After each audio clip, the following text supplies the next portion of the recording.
So I got a degree in math, and I was looking for jobs, and one of the things I was interested in was looking at actuary jobs. So I applied for this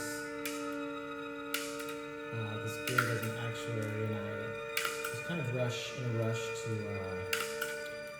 get my things together, dress up, get my clothes, put it in the bag. I went down and walked into the office.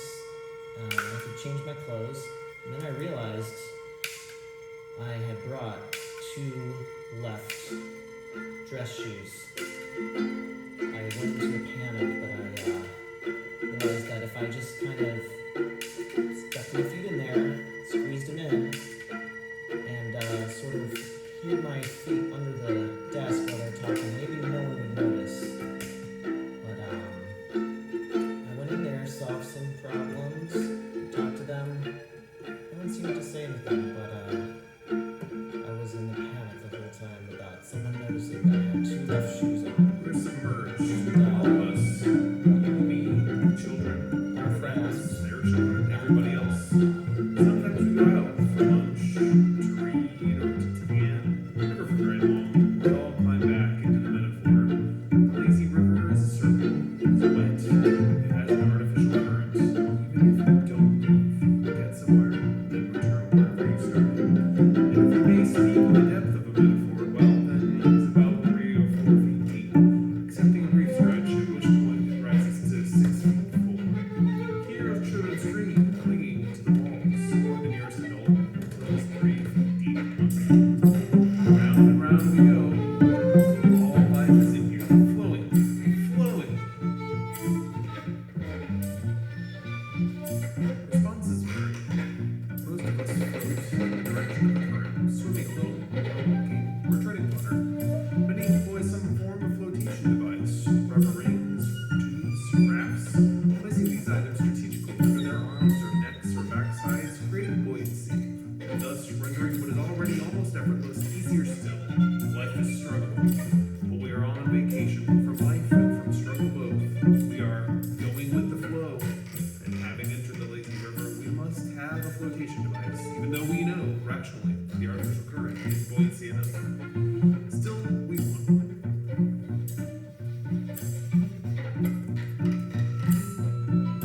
When I was a kid, it really bothered me that the English language didn't have consistent phonetic sounds for different words. It really bugged me how difficult it was to learn spellings. So I decided to create my own spellings for English word I could think of. I would create whole paragraphs in my mind while I was in the driveway shooting baskets by myself, and pronounce them with my new pronunciation of the original words, as well as respelling all the words in my mind with my own spellings. So, something like responses vary would be responses vari, or most of us float would be most of us float. Just a simple thing that to my mind was kind of a big deal. It bothered me that it was hard to learn English for me and other people, as well as just wanting something that would be a little bit more consistent. And I think I spent a solid 1.5 years of my life in my free time kind of developing that pronunciation system and really focusing in on all the details of it. I don't even remember all that now, actually. It's kind of weird.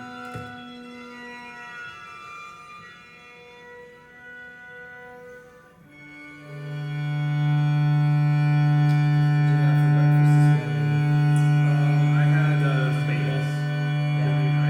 Yeah, I kind of forgot to eat breakfast as we were leaving, and then I just grabbed a bagel and tasted it. It's sad.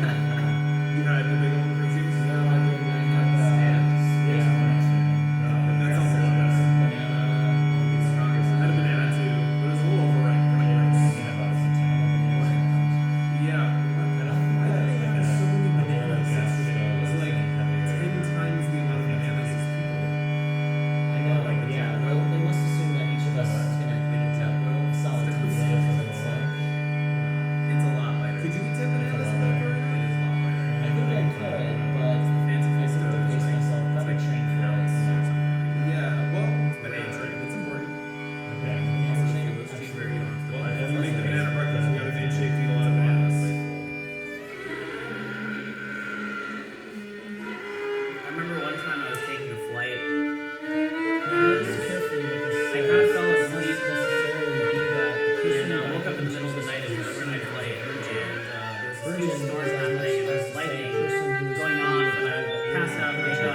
actually skydiving. What do you do? I said, I play It's so music. rational that I said, that's awesome. I love skydiving. Images that And I told him about when I went, and I asked him, did you bring your parachute? He said, no, I checked it. invited me without possessiveness and without regard, so that I had not seized possessively upon anyone, not in what I did or So I was like, that's kind of weird. I got a piano. You brought your house parachute. to internet For free. The one time this plane might go down, we're gonna die. empty according to God's dearest And I'm like, will. so ready to jump out with you. Performing This parachute. I was without like, we'll link up arms, I'll get in your Then suit, like, I'm break truly, the I should be a virgin. Yeah, But you don't Truly have interfere You don't have your with parachute. God's One time you will. needed your parachute, you don't have it. Took it Come on, apart man. and found that underneath about 4 of the strings were these giant Sharpies. They're not Sharpies, they're just like the Crayola markers. They're like the extra wide ones. So you couldn't even play the notes. So we took them out, and the piano was took them out.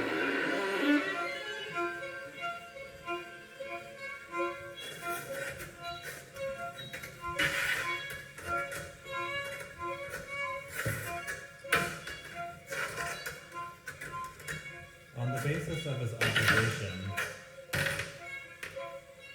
they involved cults of symbolic activity, hoping to put themselves in contact with the source,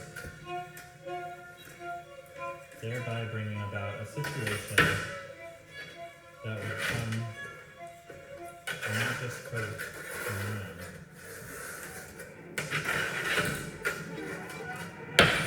We Americans have to keep buying and consuming. The worst thing you can do here in America is to hold on to the past when the future is bursting in on you all the time in the form of new cars, new fashion design, new houses, new styles of life. What was once satisfactory is now suddenly discovered to be inadequate, obsolete.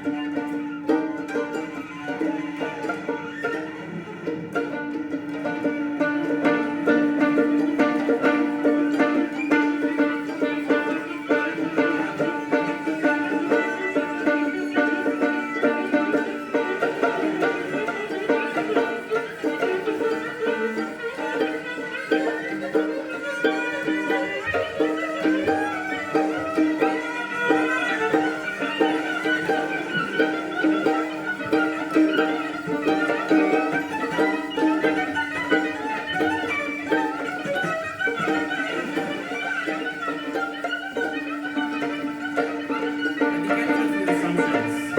First, I assumed that stories contain their own form of theory. Second, I assumed that I know more when I draw on different realms of discourse, with clearly marked theories of multiple academic disciplines, to the implicit theory that is always inside a vernacular story.